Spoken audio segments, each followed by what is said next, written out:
What's going on, YouTube? Welcome back to another Toolmaster Pro video. I hope everybody is doing well. It's been a while since I've made one of these. I put out a video a couple of weeks ago talking about it, but over the summer, my whole life has just kind of turned upside down. My best friend, Charlie Brown, my dog, he passed away, and then my son was born, and now I'm in grad school, and I just really haven't had the bandwidth to make more of these videos, but I'm trying to get back on the horse. So this is my first Toolmaster Pro video in a while. What I thought we would talk about today is really the essence of how I go about designing tones. Before we really jump into it, if you enjoy this type of content, please like and subscribe to this video and leave a comment of something you learned in this video. It really helps the algorithm push my stuff, and I would just really appreciate it. But alright, jumping into the Pro Control app, when I'm talking about fundamentals, what I enjoy doing and the way that I came up, coming from tube amps into this digital stuff is I always buy an amp for its cleans, and then I use pedals to do the rest. So most of the time, I am still doing that even in modelers. I like to use a clean amp and then use different types of pedals. So in this video, we're going to do really a clean tone, and I'm going to show you kind of like some fundamentals of where do I put things and why I pick them.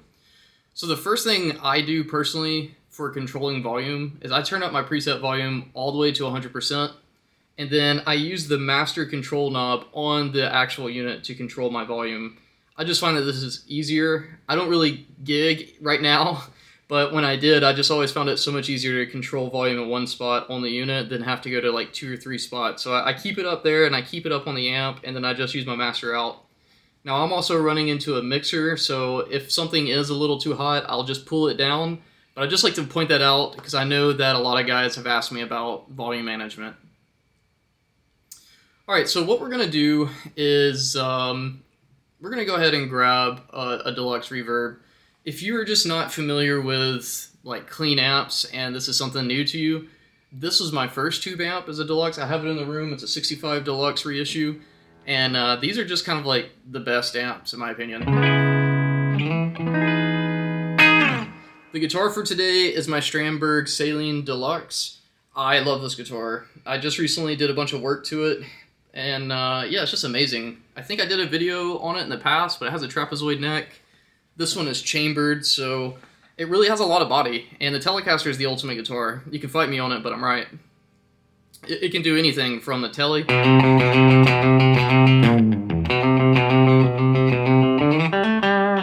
jazz. And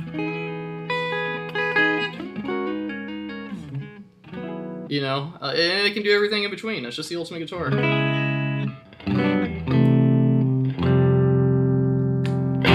we're going to have it on the bridge pickup, because I'm going to prove a point. Or we can do the middle. Yeah, so out the gate, I mean, this sounds good. It's a deluxe, I'm not really gonna complain. So, some things you need to know, every real tube amp is a little bit different, but generally, on these actual tube units, anything above 5, you're gonna start introducing natural overdrive or a little bit of distortion.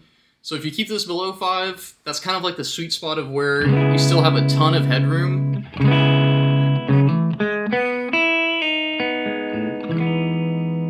But it's just a beautiful clean. Since this is a Tele, I'm going to boost my bass a little bit just to give it a little bit of body, and I'm going to roll back my treble just a hair. So we're still pretty flat, so.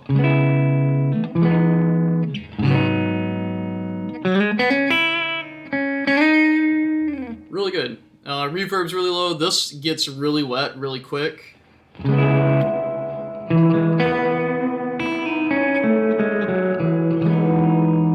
I just find on this actual unit, the more that you roll it up, it just sounds a little artificial, but if you keep the reverb pretty low, it sounds better. Like that, it's still a little bit of tinny there, and I'd probably do like some post EQ, so put an EQ after and cut out a little bit of the highs. But for now, we're just going to keep a dash of reverb. You can hear just a slight till.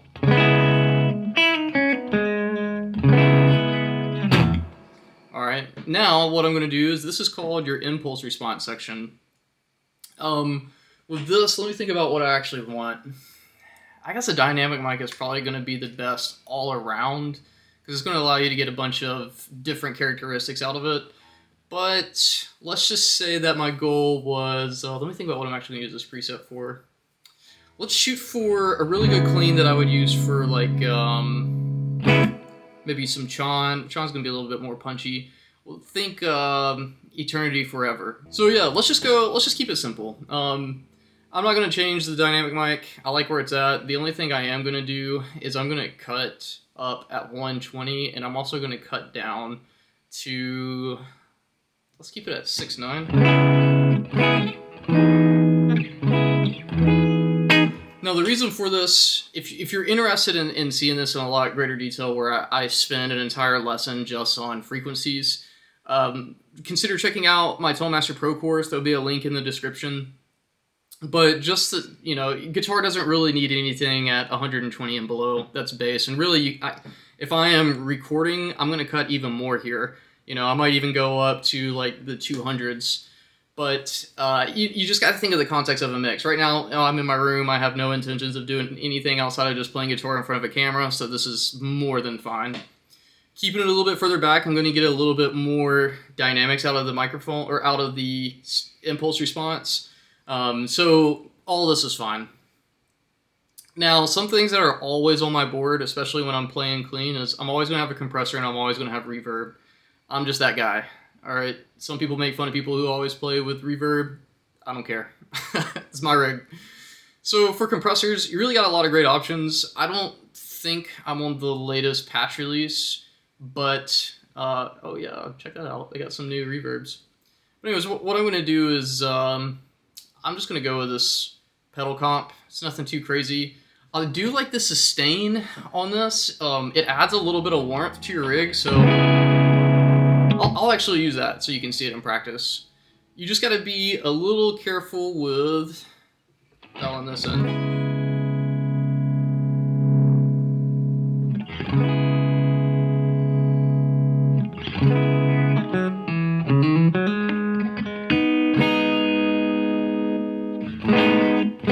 You hear how it's coloring it?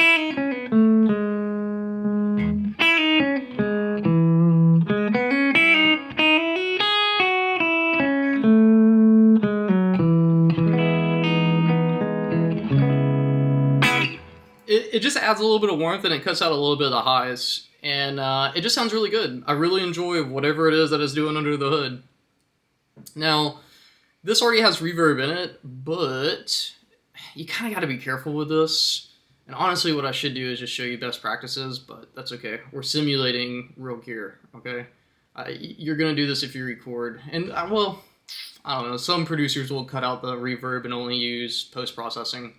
But what I enjoy doing, again, you know, you got to keep in mind what is the intention here. And the intention for me is I'm not using this to record right now. Doing that, you know, maybe I do it differently. Every song's different. But what I am doing is I'm sitting in my room and I want to have something that is inspiring me to play beautifully. All right, so I'm just going to add just a large hall reverb. And I'm going to pull back the mix.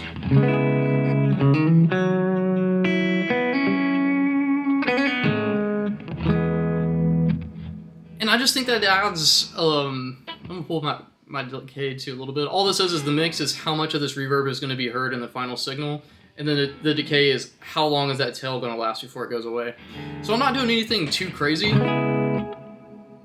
But I just think in the room, that inspires me a lot more to play through some beautiful changes.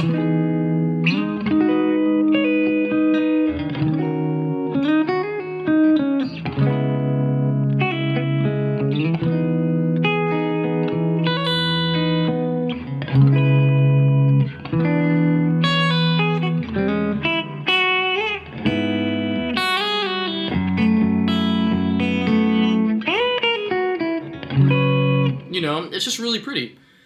So, you know, in a nutshell, this is a clean rig. And this will take you very far in whatever you want to do. But what I want to do is add some pedals that don't do anything too crazy, but give you options where, you know, like maybe you just get bored of hearing just a plain amp, which you shouldn't. This is the best way to practice and to learn, this rig right here. But that's okay. I'm going to show you some stuff that just gives you a little bit of options. So what I'm going to do first is I'm just going to grab an overdrive pedal. If you've been following the channel for a while, you know I'm a fan of the Klon pedals. I think that these are just the best pedals on the Toolmaster Pro, but I'm also extremely biased. Let's go. Way too much gain for what I'm looking for.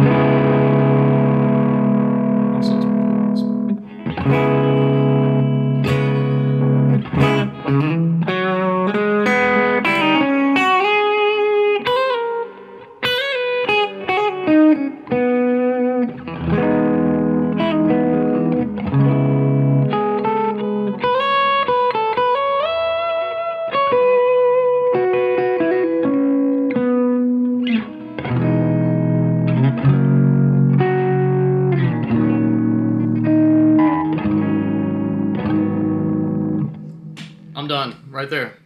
All I did was pull back the gain. So what I like about this pedal, because you can get a lot out of this, alright? So what I want you to think about the way that I use this pedal is really like a Marshall preamp, but I'm not really pushing it. I'm just getting a little bit of that edge of breakup. I just enjoy that sound. This is my style. Again, everybody's different. But I love that, where you can hear just the subtle grind, griminess.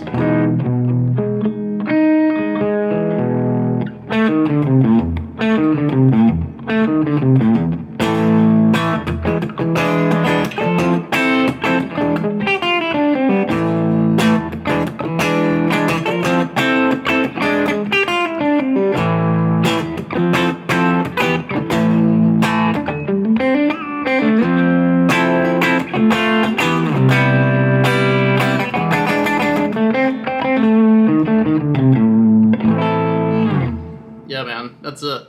So I would have that on my board. And that should come as no surprise if you've been following the channel for any amount of time. Now, the other thing that I like to play around with a lot is doing some type of vibrato. Let me see, where is... or tremolo is the better word. Now, you can use the one that's on the amp. The one on this amp is really good. But let's just mess around.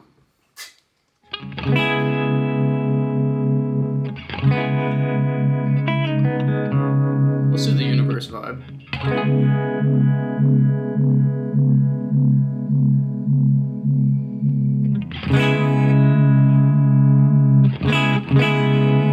What I'm going to do is, I don't want my intensity to be that high.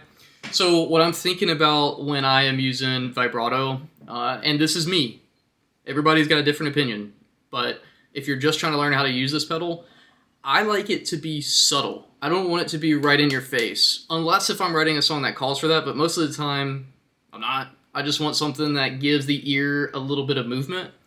So intensity is going to be how in your face is it going to be, all right? And then speed is like, how fast am I going to be punching you? So what I'm going to do is I'm going to pull back the intensity and I'm going to pull back the speed, because again, my intention is just for you to hear a subtleness to it.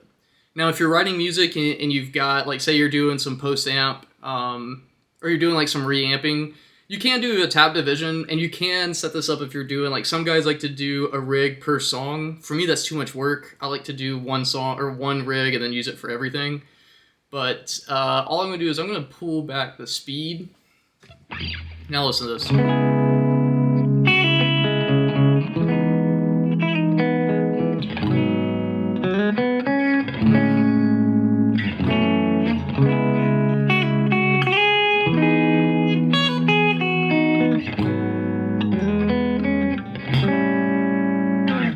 And that's it. You know, we really don't need that much more. And for me, this would be a rig that I could do 90% of the music that I play. Everything from country to neo-soul to math rock. You know, this is a very good Sean rig.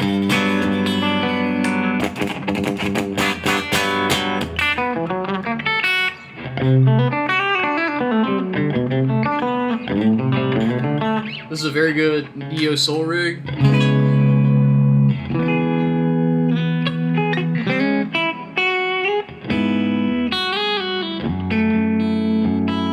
And just to prove that's a good country rig, and like maybe we'll give it some grit.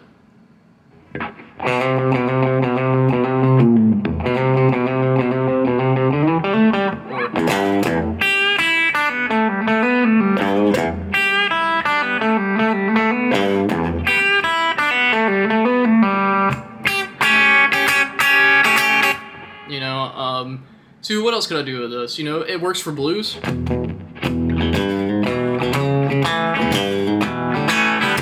Maybe we'll do the neck pickup.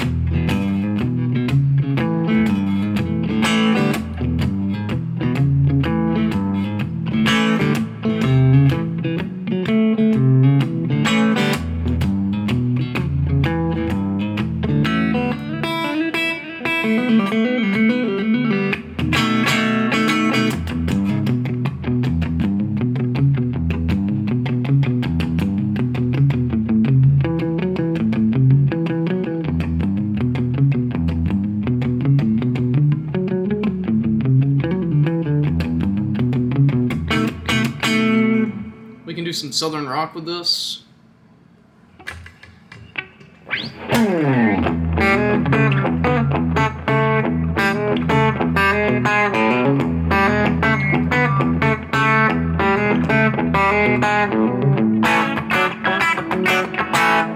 And then we can even play like some really pretty stuff.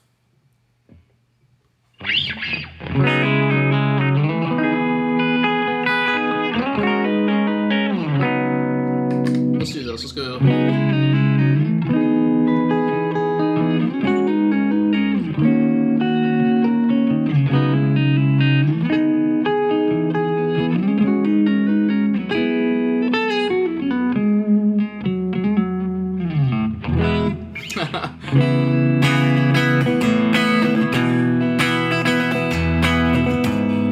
Anyways, I don't want to get hit for copyright because Dave Matthews Band, that'll get dinged.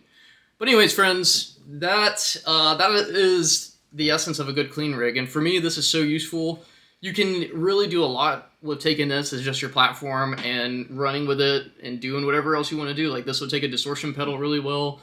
This will do anything you want it to do. And but the biggest thing I want you to take away is it always starts with the amp, and it also you need to think about the guitar I have, the pickups I have. You know, how am I going to tame it? What do I want to come out? What are the characteristics? For this guitar, it's a Tele, it's a single coil pickup, so I know that the treble is going to be a little high, so I'm going to pull those down a little bit. I know that the low end might be a little lacking, so I'm going to boost those up a little bit. And then also, it's just about knowing each individual pedal, and I think like the real trick to getting that dialed in is just spending time with it. I have a lot of time with the sustain pedal. I understand how it works and how my guitars work with it. I love the Klon pedal. It's pretty much always on my pedal board platforms. You can just do so much with it, especially when you pull back that gain and you just get like that really nice warmth out of it. It's amazing. Chef's kiss to Fender. And then lastly, like the Universe vibe. I just really enjoy it, man. I don't have much more to say about it. It just adds, especially on an acoustic guitar. I use this on my acoustic rig a lot. And again, it's not doing anything too crazy. You can really push this and get some crazy sounds out of it, but I like to just dial it back. But hey friends, if you're interested in learning about all the fundamentals that I kind of just went over really fast, I would encourage you to check out my Toolmaster Pro course. The link for it will be in the description. Also, the channel is officially sponsored by Guitar Center. So if you need any gear, please consider using my affiliate link below. That really helps out the channel and helps supports me making content. So yeah, man, I just want to say thank you guys so much. And again, let me know 1 or 2 things that you're grateful for in the comment section, and maybe 1 or 2 things that you learned in this video. All right, see ya.